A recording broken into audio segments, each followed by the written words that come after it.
Указом главы Ингушетии Махмудали Калиматова на должность руководителя Министерства по внешним связям, национальной политики, печати и информации Республики назначен Руслан Мезиев. Вот краткая биографическая справка.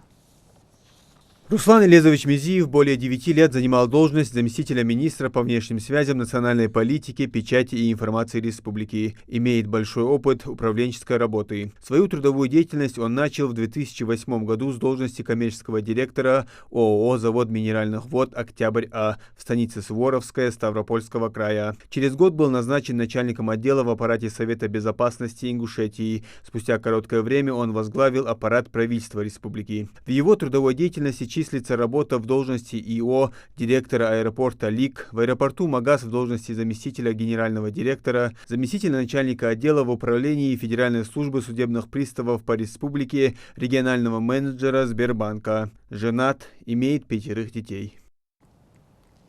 Коллектив национальной телерадиокомпании поздравляет Руслана Элезовича с назначением на должность руководителя Министерства по внешним связям, национальной политики, печати и информации.